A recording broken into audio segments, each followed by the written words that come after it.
네, 안녕하세요. hello. Hello, 네, ladies. 안녕하십니까?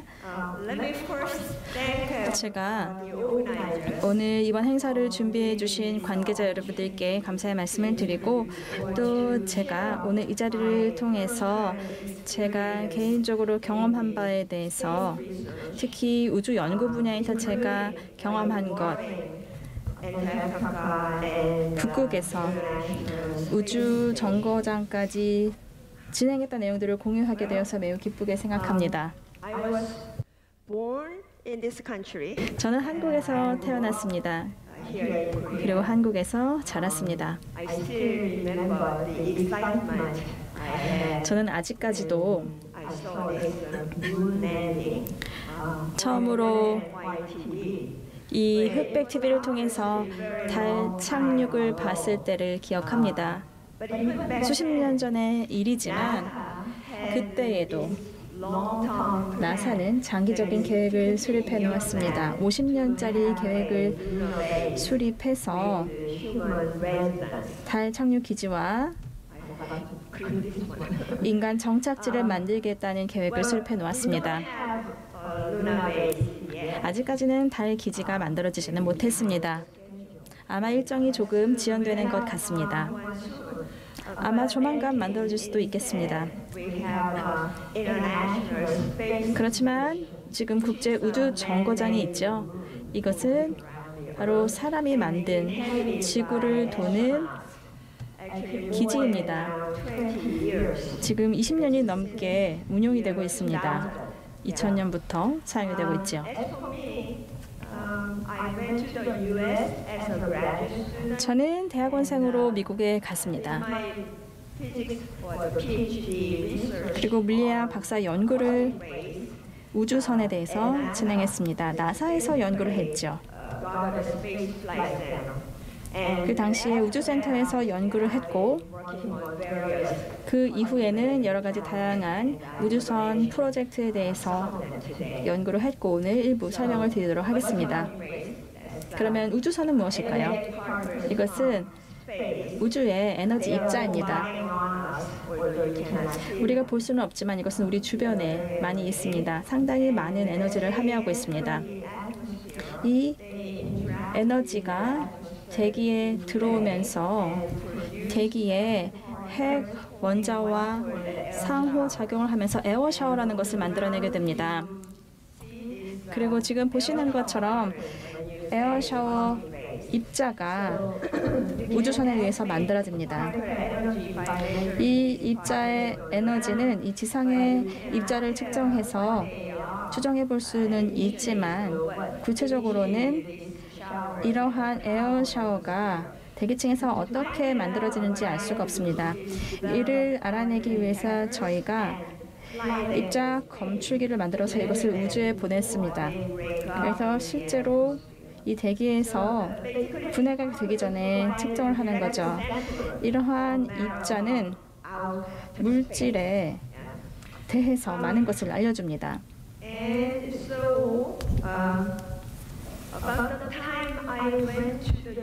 제가 미국에 처음에 갔을 때에 이런 큰 미스터리가 있었습니다.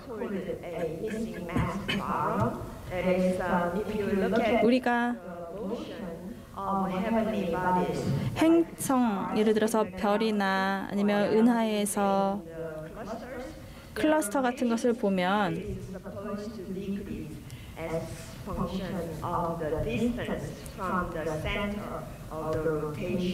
회전의 거리 함수에 따라서 속도가 떨어지게 되어 있는데, 저희가 관측을 해보니까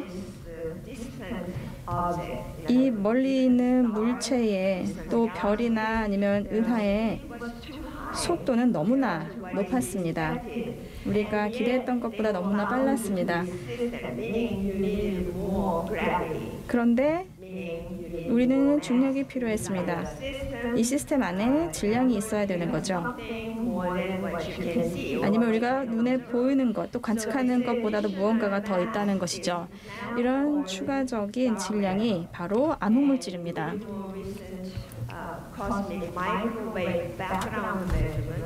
우주에 마이크로웨이브에 대한 특정을 통해서 우주에 우리가 모르는 물질이 많다는 것을 알게 되었습니다. 암흑 에너지 그리고 암흑 물질이 있다는 것을 알게 되었습니다. 그리고 우리가 알고 있는 일반적인 물질은 우주에서 5%가 안 된다는 것을 알게 되었습니다.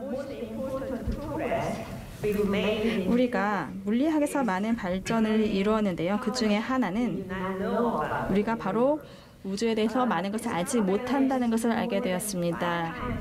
이 암흑 물질은 일반 물질보다 5배 이상 많습니다. 이론적으로 이러한 것들이 존재한다는 것을 우리가 생각은 하지만 무엇인지 정확하게는 모르고 그리고 중력이 있고 또 질량이 있는데 여기에서 빛이 나오지 않습니다. 그러니까 전자기적으로 상호작용을 안 한다는 것이죠. 물론 우리가 이것이 구체적으로 무엇인지는 모르고 윈스라는 것이 있다고 생각을 합니다. 우주의 유력한 암흑물질 후보로 떠오르고 있는 소립자이지요.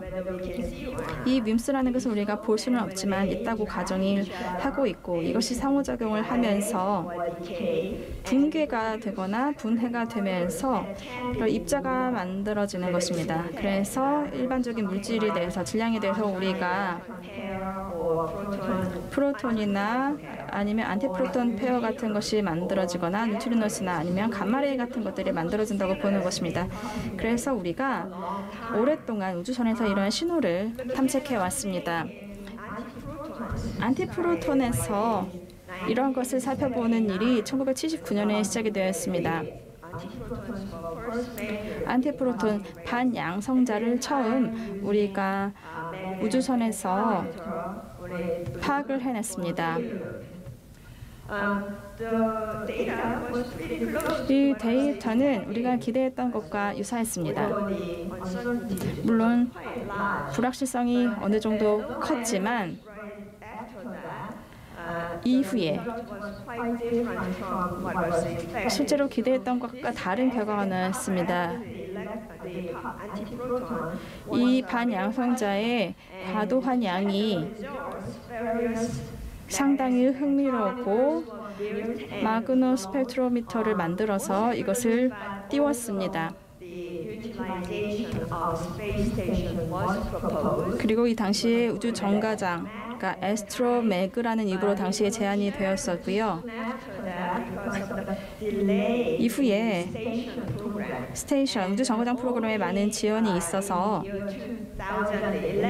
2011년이 돼서야지만이 이 우주 정거장을 사용하는 것이 가능하게 되었습니다. AMS가 론칭된 것이죠. AMS는 알파 자석 분광괴입니다. 이것은 우리가 오로지 우주 정거장에서만 할 수 있는 실험입니다. 지금 보시는 것처럼 국제 공조를 통해서 600명의 과학자들이 16개 국가에서 모여서 일을 하고 있고 20억 달러 예산의 95%는 국제 파트너들이 제공하고 있습니다. 이 실험은 샘 틴 교수, MIT 교수시죠. 노벨상을 수상을 하신 분께서 이끌고 계시는데요. 로월드 사디에프 같은 분도 참여를 하고 있습니다. 고르바초프 대통령의 자문이기도 했습니다. 그 당시에는 구소련이었죠. 중국 그리고 대만 과학자들도 함께 참여하고 있습니다. 이 ISS의 2011년 론칭이 된 이후에 AMS는 지금까지 암흑물질이나 그리고 반물질을 찾기 위해서 약 2천억 건의 임무를 수행했습니다. 고정밀 임무였습니다. 지금 보시는 것이 그 결과물 중에 하나인데요. 포지트론, 양전자의 분해를 보여주는 것입니다. 지금 보시는 것처럼 우리가 이러한 일을 통해서 무엇이 가능한지를 알 수가 있습니다. 이것이 암흑물질의 분해를 이제 분홍색으로 표시가 되는데요. 이 데이터는 다른 천체 물리, 펄스 같은 것으로도 설명이 가능합니다.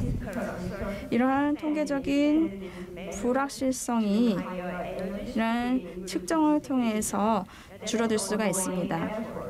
현재 이러한 노력이 지속되고 있습니다. AMS는 상당히 강력합니다. 그렇지만 최대 에너지가 10V 정도입니다. 10의 11승 정도입니다. 물론 상당히 엄청난 양의 에너지지만 우주선은 더 높은 에너지 수준에서도 존재를 하고 있습니다. 그리고 이렇게 고에너지를 측정을 함에 있어서 이 우주선의 플럭스가 너무나 빠르게 생겨나기 때문에 큰 검출기 그리고 더 오랫동안 노출이 있어야지만이 이렇게 고에너지의 우주선을 측정할 수가 있습니다. 그래서 지금까지 고에너지의 데이터가 부족했는데 다른 기술이 필요했습니다. 그래야지만이 AMS보다 더 높은 에너지를 측정을 할 수 있었던 것이죠. 저는 계획을 바꿨습니다. 그래서 우리가 갖고 있는 것을 사용하자. 그 당시에 롱 레디에이션 볼론이 있었고 액세스의 주요 목표를 달성하려고 하자. 그리고 이것을 작은 버전으로 해보자. 이렇게 생각을 해보자. 그래서 액세스 프로그램의 4분의 1을 한번 해보자. 그래서 저희가 크림이라는 프로젝트를 진행하게 되었습니다. 지금 사진에 이게 이슬람의 본론 버전을 보고 계신데요. 이 크림은 7번 북극 지역에서 190일 동안 비행을 했습니다. 저희가 풍선이라고 얘기할 때 이게 작은 웨더 볼론이 아니라 이게 스테디움 사이즈의 볼론으로서 페일로드 3톤을 옮길 수 있는 규모입니다. 이 사진을 보시면 저희가 이 볼론 페일로드를 준비했던 곳인데요. 바로 북극 지역입니다. 지금 보시면 아마 달 기지라고 우리가 상상하고 있는 것들과 유사한 거라고 여러분들이 느끼실 텐데요. 물론 여기는 상당히 극한 반경을 갖고 있습니다. 저희가 이 볼론 페일로드가 이 남극을 돌면서 위성의 텔레메트리를 통해서 데이터를 수집하고 그 다음에 제 학생들이 데이터를 모니터링을 했습니다. 저희 팀원들이 메릴랜드 대학에서 모니터링을 했고 원격으로 이것을 또 조작을 했습니다. 그리고 매번 비행을 할 때마다 페일로드를 우리가 복구를 하고 다시 테스트를 했습니다. 그리고 이것을 다시 날렸습니다. 그리고 이것을 여러 번 했습니다.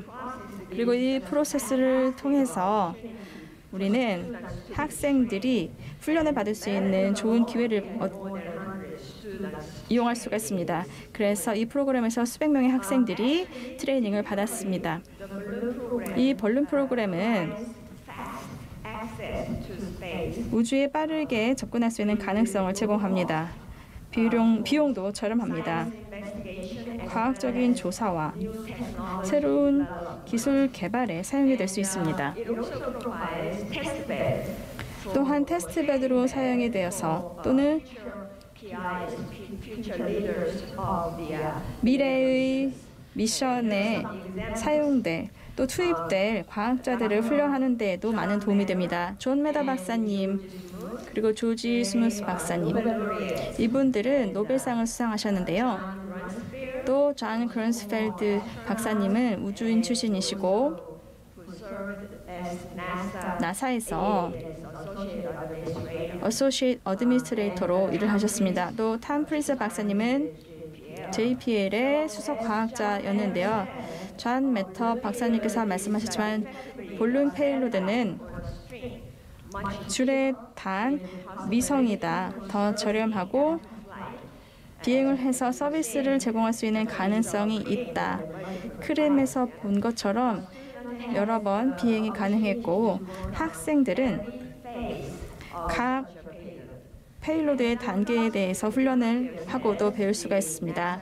그리고 그런스펠드 박사님께서는 이 나사 과학 벌루닝 프로그램을 통해서 우리가 과학적인 경험을 많이 누적을 하고 개념에서 하드웨어로 또 관측 그리고 결과에 대한 과학적인 분석이 가능했다. 그리고 이것이 모두 몇 년 안에 가능했다. 이렇게 말씀을 하셨습니다. 다음 슬라이드로 넘겨주시기 바랍니다. 그럼 제가 진행했던 크림 프로젝트에 대해서 다시 말씀을 해드리면 이 볼륨 플라이트를 성공적으로 진행한 이후에 이 탑재체를 이 국제 우주 정거장용으로 다시 만들었고요. 이게 아이스크림이라고 저희가 이름을 바꿨습니다. ISS 크림인데요. 스페이스 X-12에 얹어서 2017년에 저희가 발사를 했습니다. 이것은 상업용 리서플라이 미션이었습니다. 그래서 우주인들에게 보내는 것뿐만 아니라 재활용 로켓을 테스트하기 위한 목적도 있었는데요. 지금 보시는 것처럼 이 로켓이 분리 이후에 이렇게 다시 착륙을 했습니다. 저한테 중요한 것은 바로 이겁니다. 제가 드래곤랩에 실었던 이 트렁크가 다시 돌아온 것입니다. 그리고 안전하게 도착을 해서 국제우주정거장에 이렇게 도착을 했습니다. 여러분들에게 제가 다시 한번 우주왕복선 그리고 우주정거장 프로그램에 대해서 말씀을 드리면 이 정거장 프로그램은 1984년에 레이건 대통령께서 지시를 해서 죄송합니다. 슬라이드에 지금 오타가 있습니다. 그 당시에 나사에서 그러한 우주정거장을 만들어야 되겠다라고 필요성을 언급을 하셨고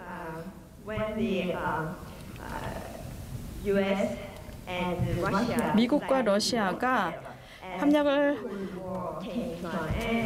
하겠다고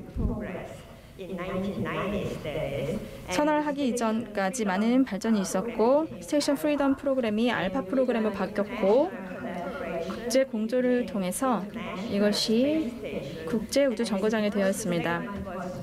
첫 번째 세그먼트가 1998년에 발사가 되었습니다. 우주정거장은 물론 우주 왕복선 없이는 만들어질 수가 없습니다. 그래서 우주선이 그 전에 만들어졌죠. 4개의 왕복선이 1981년부터 만들어졌습니다. 그렇지만 여러분 기억하시겠지만 끔찍한 사고가 있었습니다. 챌린저호의 폭발 사고가 86년에 있었죠. 그리고 91년도에도 엔데버호도 만들어졌습니다. 그리고 이러한 우주 왕복선이 10년 정도 개발이 되었는데요. 2003년에 저도 그때 케네디 우주센터에 있었고요. AMS 회의에 참석하기 위해서 있었고 그래서 저희가 그 당시에 이 아름다운 우주 왕복선의 발사 장면을 목격할 수 있었는데요. 안타깝게도 이 콜롬비아호가 다시 돌아올 수가 없었습니다. 정말로 가슴이 아픈 경험이었습니다. 그리고 그 이후에 우주 왕복선 프로그램이 세계의 우주 왕복선을 바탕으로 계속 진행이 되었지만 다시 퇴역이 되었고 프로그램도 2011년에 끝났습니다. STS-135가 마지막으로 우주 정거장에 방문을 하는 것으로 끝났습니다. 하지만 이것이 프로그램의 끝은 아니었습니다. 오히려 이것이 새로운 장의 시작이었습니다. 바로 우주 상업화의 문이 열린 것이죠. 여러분들께서 잘 모르시는 분들도 있겠지만 나사의 본부는 워싱턴 DC에 있습니다. 그리고 나사 센터 9개가 있습니다. 그 나사를 이야기할 때 여러 곳을 의미할 수가 있는데요. 각 센터별로 특수 분야가 다릅니다. 이 우주 정거장 프로그램은 텍사스의 존슨 우주센터에서 담당을 하고 있고, 이 그림에서 보시면 이거는 존슨 우주센터에서 만든 것인데 나사의 자체 연구를 지원하는 역할도 하지만 이 우주정거장은 국가 실험실로 활용이 됩니다. 그래서 우주 연구 그리고 여러 가지 다양한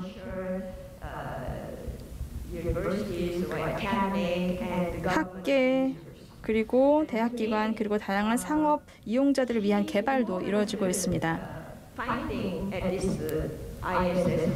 이 IS 연구센터에서 국제 협약도 체결하고 있는데요. 이렇게 우주 왕복선이 퇴역한 이후에 크림을 우주 정거장에 보낼 방법이 필요했는데 미국 차원에서 다른 국가의 HTV처럼 이것은 일본의 비클에 대해서도 지분이 있었기 때문에 물론 그 당시에는 유저는 없었습니다만 그래서 저희가 사용하는 것에 대해서 일본 측에서 좋아했습니다. 그리고 상업 발사체도 그 당시에 개발이 시작되었습니다만 아직까지는 검증이 되지 않은 상황이었습니다. 그래서 HTV를 처음에 쓰기로 했었는데 이후에 스페이스 X의 발사체를 사용하게 되었습니다. 왜냐하면은 스페이스 X에서 이 국제 우주정거장에 갈 수 있는 역량을 보여줬기 때문이죠. 여러분들께서 다 아시겠지만 스페이스 X는 역사를 만들어 나가고 있습니다. 첫 번째, 우주 민간 기업으로서 우주선을 저궤도에 올렸다가 귀환을 시켰고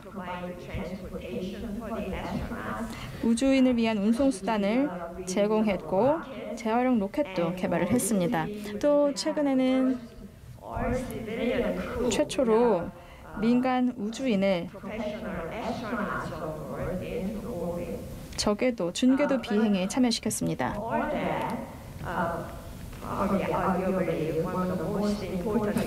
그리고 여기에서 중요한 업적 중에 하나는 나사가 16억 달러를 그리고 이 규모에 달하는 서비스 계약을 2018년에 기업에 제공했다는 것입니다. 이것이 또 역사의 한 중요한 이벤트가 되었습니다. 지금 기밀유지 각서가 체결이 되어 있기 때문에 구체적인 내용은 말씀을 드릴 수가 없지만 나사센터, 대학, 그리고 업계 이 다양한 기관들이 지금까지 세계적인 성공을 만들어내고 있습니다. 아이스크림 팀은 국제협력 이외에도 그리고 과학적인 도구를 제공하는 것 이외에도 많은 나사센터에서 참여를 하고 있고요. 월럽 비행센터에서 엔지니어링 서포트를 제공하고 있고요. 그다음에 미션 관리 시스템 엔지니어링, 그다음에 시스템 보장, 그리고 산업 파트너도 있어서 많은 기업들이 엔지니어링 측면에서 기여를 하고 있습니다. 나사의 존슨 우주센터가 있는데요. 여기에서는 우주 정거장에 어코모데이션을 제공하고 있고 캐나디 우주센터에서는 발사를 하고 있고 또 다른 우주센터에서는 지상국 업무를 담당하고 있습니다. 그리고 데이터 관리나 지휘를 하고 있죠. 정부, 대학, 그리고 업계가 함께 협력을 미션 초기부터 해오고 있습니다. 미션이 형성될 때부터 그렇게 하고 있습니다. 그리고 이러한 작업에는 많은 다른 기관들이 참여를 하고 있고 여러 가지 관련 규제를 준수하고 하고 있습니다. 미국에는 수출 통제 규정이 있습니다. 미국 법에서는 전략 주요 물자에 대한 그리고 서비스 또 전략 주요 정보에 대해서 외국에 유통하는 것에 대해서 외교, 국가 안보의 이유로 통제를 하고 있습니다. 이것이 의미하는 것은 우리가 이러한 미션을 시작할 때에 미국의 국무부와 협력을 해서 이 수출 통제 규정이 위반되는지 아닌지를 확인을 해야 된다는 것입니다.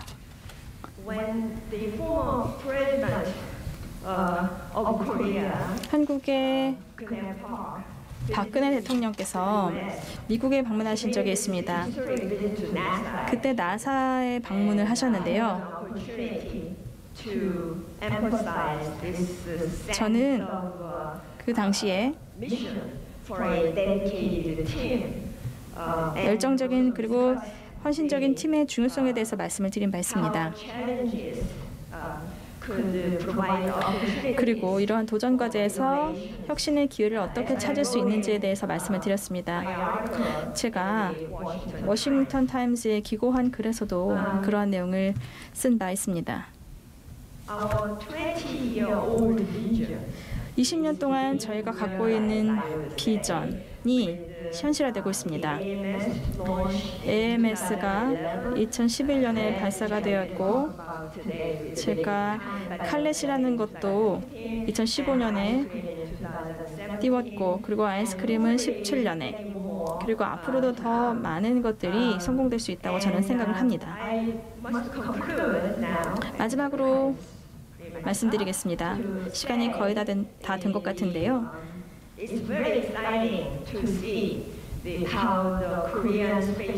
한국의 우주 프로그램이 많은 진전을 이루고 있는 것 같아서 개인적으로 매우 기쁩니다.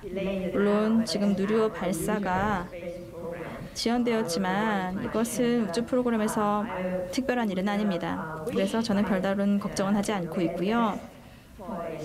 저는 누리 2호가 성공적으로 발사하기를 바랍니다. 그리고 앞으로도 더 많은 성공적인 발사가 이어지기를 바랍니다. 감사합니다.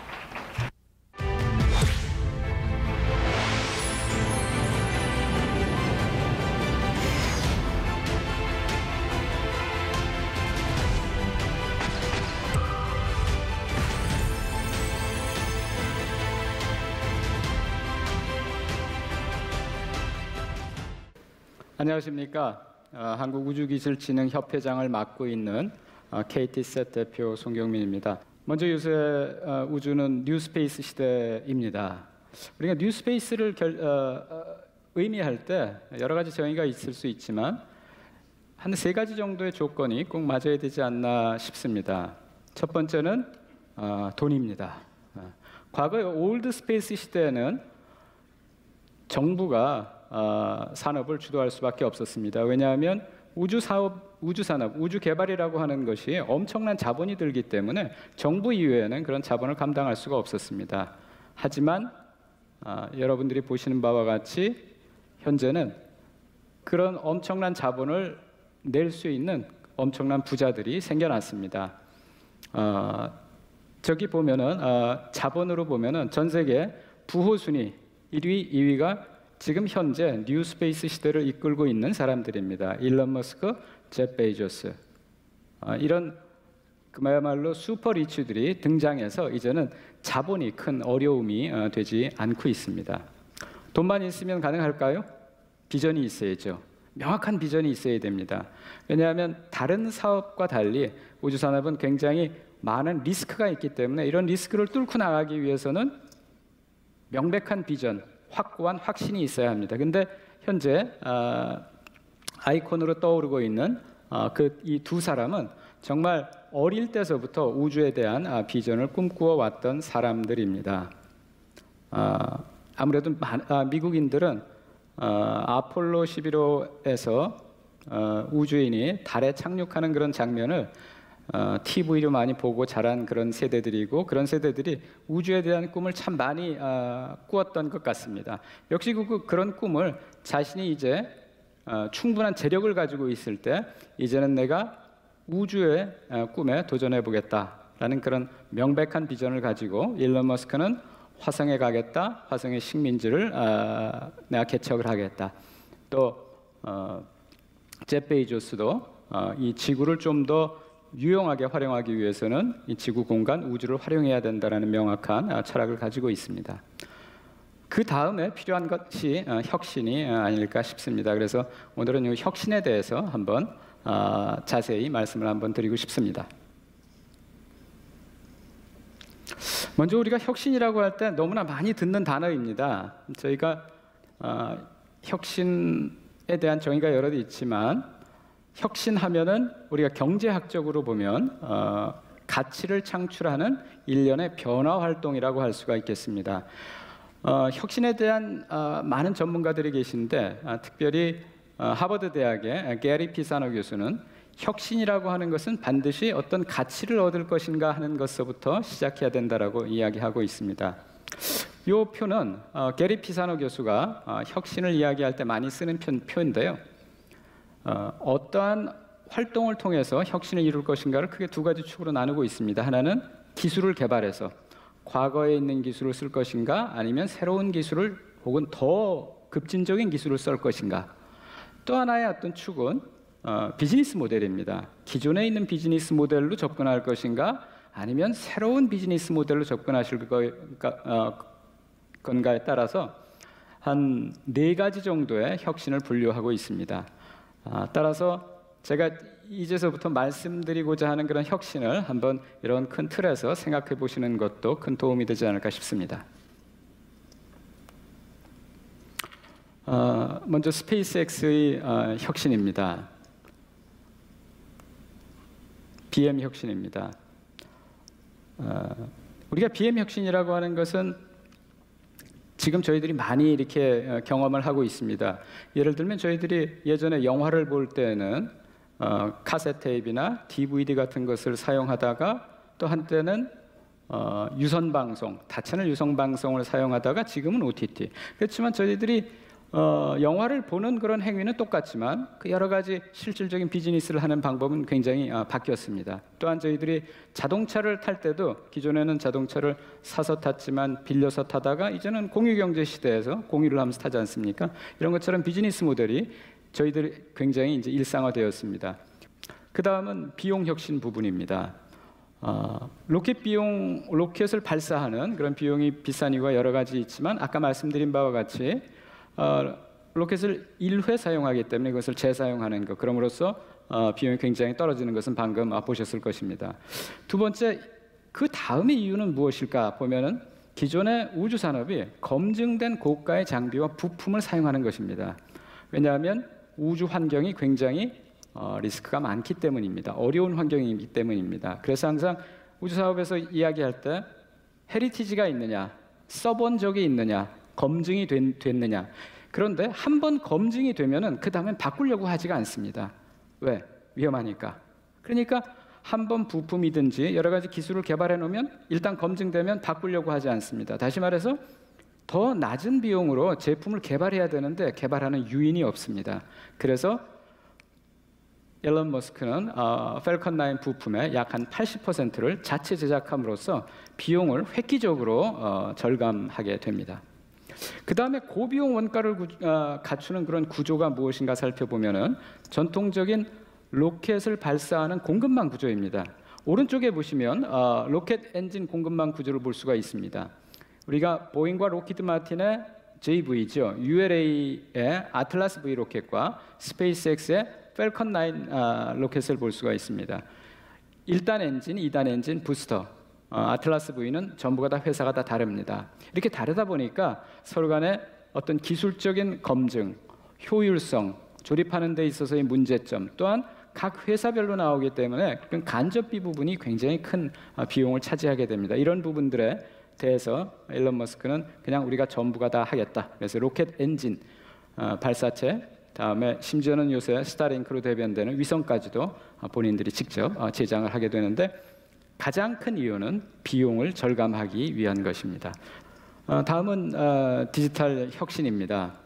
왼쪽에 보시는 그림이 소유주 우주선 내부입니다. 오른쪽은 스페이스X 우주선 내부입니다. 왼쪽을 보시면 기존의 아날로그식 버튼이 굉장히 많은 것과 또한 줄이 막 이렇게 있는 것을 보실 수 있고요. 또 오른쪽은 그냥 터치 패널로서 모든 것을 제어하는 그런 모습을 보실 수 있습니다. 어떤 것이 더 효율적이고 어떤 것이 더 안전하고 어떤 것이 더 훨씬 더 신뢰성이 갈까요? 당연히 오른쪽이죠. 오른쪽에 보시면 크루 드래곤이 ISS에 지금 도킹하는 장면입니다. 기존에 도킹을 하기 위해서는 아주 숙련된 우주 비행사가 그 도킹 훈련을 합니다. 왜냐하면 오차를 줄여야 되니까요. 그렇지만 지금은 그냥 디지털로 자동 도킹, 훨씬 더 정확하고 안전성을 담보하고 있습니다. 그 이외에 3D 프린팅 등을 통해서 여러 가지 복잡한 로켓에 들어가는 부품들을 제작함으로써 신뢰성과 경제성을 갖추고 있고요. 이런 부분들은 기존에 있는 다른 로켓 제작 업체, 렐러티비티나 로켓랩 같은 곳에서도 3D 프린팅을 아주 활발하게 사용을 하고 있습니다. 나사의 현황입니다. 이 부분은 어저께 로버트 주브린 박사께서도 잠깐 언급하신 내용입니다. 오바마 행정부가 2008년도에 집권을 했습니다. 그래서 취임식은 2009년도에 했는데요. 그때가 아마 2008년도니까 세계 금융위기 때문에 굉장히 경제가 어려웠을 때입니다. 그러다 보니 미국 정부에서는 예산 삭감의 필요성이 굉장히 강했고 또 평소에 어떤 나사에 대한 어떤 혁신을 많이 생각을 했던 오바마 행정부는 나사에 대한 혹은 유인 우주 비행에 대한 어떤 조사 및 혁신을 추진하게 됩니다. 그런 부분들을 맡은 팀이 예전에 노드롭 그룹 럭히드 마틴의 CEO였던 어거스틴이 팀장을 맡아서 나사에 대한 어떤 혁신 프로그램을 만들게 됩니다. 그 당시에 어거스틴 위원회 검토 보고서 내용입니다. 주로 이제 문제점들에 대해서 나와 있는데요. 우주왕복선이 당시에 2005년도에 만료가 될 예정으로 있었습니다. 그런데 우주왕복선의 가장 큰 임무가 국제우주정거장에 화물과 사람을 실어 나르는 것입니다. 만료가 되면은 더 이상 어떻게 나를 수 있는 방법이 없습니다. 다시 하자고 하다 보니까 우주왕복선의 어떤 비용이 너무나 거대하고 또한 한 2번 정도의 큰 참사가 있어서 안정성에 대한 문제가 있어서 우주왕복선은 종료를 생각을 하게 됩니다. 다음에 국제 우주정거장도 운영에 너무나 큰 비용이 들어가고 그 비용을 과연 경제적으로 우리가 타당화할 수가 있겠느냐라는 그런 의문들도 많이 생겼습니다. 또한 우주 탐사 예산, 우리가 나사는 그동안에 달에 갈 뿐만 아니고 행성 간 탐사를 굉장히 성공적으로 잘 추진을 했는데 이런 어떤 우주 탐사 예산도 생각보다 적고 또 혁신적인 면도 보이지 않는다. 거기에 따른 조직 및 프로그램 효율성에 대한 많은 의문이 제기가 되었습니다. 나사에 대한 부분입니다. 그래서 또한 새로운 나사의 혁신 프로그램을 런치하게 됩니다. 가장 큰 것은 기존의 어떤 나사 내부에서 했던 그런 부분들을 외부의 의견을 많이 듣는 것입니다. 그리고 그 들은 의견을 내부에서 기술 개발을 하고 그냥 기술 개발을 할 뿐만 아니고 그런 부분들을 실제적으로 기술과 검증 및 시연을 한다는 그런 내용입니다. 초기에 첫 번째 아이디어를 모으는 부분은 나사 내부뿐만이 아니고 학교, 학생, 일반인, 일반 민간 기업으로부터 많은 아이디어를 발굴하고 아이디어를 발굴할 때 그냥 하면은 또 좋은 아이디어가 안 들어오니까 어워드, 상금을 잔뜩 걸어서 그 아이디어에 당선된 사람은 그 상금을 받을 수 있게 좀 이렇게 인센티브를 굉장히 많이 줬습니다. 그래서 거기에 따라서 여러 가지 프로그램들을 운영을 했고요. 다음에 기술 개발 관련해서는 내부에서 게임 체인징 디벨롭먼트 프로그램이나 아니면 스몰 스페이스크래프트 테크놀로지 프로그램 등을 내부에서 가동을 시키게 됩니다. 그래서 좀 더 혁신적인 기술, 예를 들어 달에서 사람이 기지를 만들고 살게 된다면 그러면 우리가 무엇이 필요할까? 물을 어떻게 구할 것인가? 다음에 달에 있는 그런 먼지들을 어떻게 우리가 처리할 것인가? 또한 실질적으로 건설을 어떻게 할 것인가와 같은 아주 구체적인 그런 프로그램들을 만들게 됩니다. 또한 이와 함께 나사 자체적인 어떤 프로그램뿐만이 아니고 외부에 있는 프로그램, 외부의 아이디어도 실질적으로 나사 내부에서 검증을 해주겠다라고 이야기를 합니다. 그래서 나온 것이 옵티컬 릴레이 서비스. 그래서 저궤도 위성과 정지궤도라든지 다른 저궤도 위성 간에 서로 옵티컬 릴레이로, 레이저로 서로 통신하는 이런 부분들도 시연을 하고, 또한 핵 연료로, 핵 추진으로 가는 우주선과 같은 저런 프로토타입들을 만드는 그런 일들을 하게 됩니다. 이상과 같이 과거에 오바마 정부에 있었던 어떤 나사의 어떤 큰 변화와 또한 현재의 혁신 프로그램에 대해서 살펴봤습니다. 다음은 우리 기업들의 혁신에 대해서 한번 살펴보도록 하겠습니다. 참고로 우리 우주 기업들의 많은 혁신 노력들과 여러 가지들이 있는데 어떤 시간적인 제약상 5개 기업만 특별히 이렇게 말씀드리는 거에 대해서 양해를 구하도록 하겠습니다. 먼저 이노스페이스입니다. 이노스페이스는 소형 발사체를 만드는 국내 기업이고요. 소형 발사체를 만들 때 기존의 액체나 고체가 아니고 액체와 고체를 섞어서 하는 하이브리드 로켓을 만드는 회사입니다. 이렇게 만드는 가장 큰 부분은 고체를 주로 함으로써 폭발 위험성이 없고 또한 무독이기 때문에 훨씬 안정성이 굉장히 큽니다. 또한 여기에다가 액체로 산화제를 쓰기 때문에 추력 조절이 가능하다. 또한 거기에 따른 설계 유연성이 있을 뿐만 아니고 거기에 따른 제작 및 경제성이 굉장히 큰 것으로 평가를 받고 있습니다. 특별히 로켓에 있어서 가장 중요한 부분이 산화제나 연료 탱크로부터 산화제나 연료를 분사하는 그런 펌프가 제일 핵심적인 역할인데, 여기서는 특별히 전기 펌프로 구성을 해서 아마 세계 최초로 그렇게 알고 있습니다. 두 번째는 한국 항공우주 산업입니다. 방금 밖에 나가면 이제 전시장에도 카이의 여러 차세대 중형 위성들의 모형이 쭉 이렇게 전시된 것을 아마 보셨을 것입니다. 카이가 그 위성 제작에 대한 많은 노하우를 쌓았고요. 또한 제가 듣기로는 양산을 위해서 많은 투자를 하였습니다. 그래서 정주궤도급 4개, 중형 8개, 초소형은 20개를 동시에 생산할 수 있을 정도로 큰 양산 체제를 갖추게 되었고요. 또한 저희 한국형 발사체 누리호의 총 조립을 맡아서 잘 수행을 하였고요. 이런 부분들은 여러분 아시는 것처럼 카이는 기존의 항공기를 직접 제작을 했던 그런 회사입니다. 항공기 제작에는 저도 이제 항공기 제작하는 라인을 가서 봤지만 많은 조립이, 정말 정교한 조립이 필요로 하는 그런 작업입니다. 그런 것이 위성을 만들 때도 정말 정교한 조립이 필요하고, 또한 당연히 로켓을 조립하는 것은 더 말할 것도 없겠습니다. 이런 항공기를 제작하는 것에 대한 경쟁력을 다시 위성이나 다음에 로켓으로 이렇게 잘 전이해서 그런 경쟁력을 갖춘 좋은 기업이라고 볼 수가 있겠습니다. 다음으로는 세트랙 I입니다. 저쪽에 세트랙 I에서도 많이 와 계신데요. 여기 계시는군요. 세트랙 I는 국내에서 지구 관측 위성을 자체 기술로 개발한 아주 경쟁력 있고 훌륭한 회사입니다.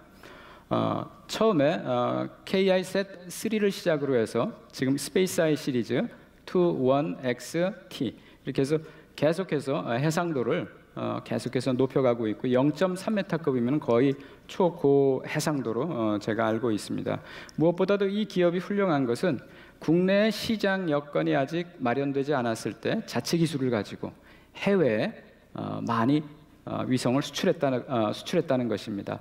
현재까지 대략 한 30기 정도의 관측 위성을, 크고 작은 관측 위성을 수출한 것으로 알고 있는데요. 특히 아랍 국가들, 두바이셋이라든지 칼리파셋, 이런 아랍 국가들에 많이 관측 위성을 수출을 했고, 또한 여러분 아시는 것처럼 아랍에미레이트에서의 화성 탐사선을 화성에 보내는 어떤 핵심적인 기술적인 어떤 능력을 그쪽에 잘 접목을 시켜줘서 이런 어떤 우리 세트랙 I의 기술을 가지고 UAE에서 화성 탐사까지 할 수 있지 않았나 싶습니다. 다음 번으로 컨택입니다. 컨택은 이 지구 관측 위성이 계속 돌아다니게 되면은 데이터를 찍고 그 데이터를 내려줘야 되는데, 그 내려주는 지상국 서비스를 중심으로 하는 그런 회사입니다. 지금 회사는 플래닛랩이나 ISI와 같은 여러 위성 관측 위성 회사를 대상으로 서비스를 하고 있고, 월 1000회 방문 패스를 달성을 하고 있습니다. 또한 국내 제주도에 지상국을 둘 뿐만 아니고 해외에도 지상국을 여러 둠으로써 이 지상국 서비스를 대표적으로 하고 있는 KSAT과 아주 치열하게 경쟁을 하고 있는 국내 기업입니다. 네, KT셋입니다. 제가 대표를 맡고 있는데요. 사실 저희 KT셋은 정지궤도 위성 5기, 맨 밑에 보시면은 5기가 있습니다. 정지궤도 위성 5기를 가지고 국내 및 아시아를 중심으로 위성 통신 서비스를 제공을 하고 있습니다. 전체적인 커버리지는, 빔 커버리지는 맨 위에 있는 것과 같이 전 세계 한 60%, 100%는 저희들이 못하고 있습니다만 한 60%를 저희들이 커버를 하고 있고요. 이를 통해서 동남아시아 지역의 위성 방송, 다음에 해양 인터넷 위성 서비스 등을 제공을 하고 있습니다. 저희들이 해양 큰 상선이나 아니면 어선들의 인터넷을 제공하는 그런 서비스, 메리타임 서비스를 하고 있는데요. 저희들이 한 1650척 정도의 해양 선박에 저희들이 인터넷 서비스를 저희들이 제공을 하고 있고, 또 이 서비스를 제공을 하려고 그러면 굉장히 큰 텔레포트가 필요합니다. 저희가 금산에 아시아에서 가장 큰 텔레포트를 저희들이 운영을 하고 있습니다. 제가 말씀드리고자 하는 것은 하이브리드 솔루션입니다. 하이브리드 솔루션. 이제 저희들이 6G 시대가 되면은 기존의 위성 서비스는 정지궤도 위성을 사용해서 하는 서비스였는데, 6G 시대가 되면서 저궤도 위성 혹은 중궤도 위성, 여러 궤도의 위성들이 서비스를 할 수가 있습니다. 그런데 이런 서비스를 할 때 우리가 그런 서비스를 묶기가 어렵습니다. 하나를 서비스를 하다가 이제 정지궤도 위성 서비스를 받다가 저궤도 위성 서비스를 받으면 현재로서는 다시 스위치 오버를 하고 다시 다른 거를 쓰는 것이지 그 두 개를 함께 쓰기가 어렵습니다. 그래서 저희들은 이런 부분들을 한번 혁신을 한번 해보려고 저희들이 하이브리드 솔루션을 지금 개발했고 추가적으로 고도화하고 있습니다. 저희들의 하이브리드 솔루션은 위성, 저궤도 위성이나 중궤도 위성 혹은 정지궤도 위성을 합할 수 있는 뿐만 아니고 기존에 있는 모발망, 다음에 유선망도 다 저희들이 통합을 할 수 있는 것입니다. 가장 큰 것은 예를 들어서 기존에는 유선망이 10Mbps, 위성망이 5Mbps라고 한다면 이것은 10메가를 쓰거나 5메가를 쓰거나 둘 중에 하나입니다. 그래서 최대 10메가밖에 나오진 않습니다. 그렇지만 하이브리드 솔루션은 별 문제가 없을 때는 이 두 개를 합한 15메가를 쓰다가 예를 들어서 유선망에 어떤 재해가 났다거나 문제가 생길 경우에는 그것이 스위치 오버가 아니고 심리스하게 딱 끊어지면서 곧바로 5메가를 쓸 수 있는 그런 굉장히 안정된 네트워크를 구현할 수 있는 그런 솔루션입니다. 이런 부분들을 저희들이 작년에 그리스의 헬라셋에 가서 저희들이 시연을 한번 했고 그쪽에서도 굉장히 큰 관심을 많이 보였습니다. 이 서비스가 굉장히 큰 강점이 있는 부분은 유선망이 굉장히 불안정한 지역입니다.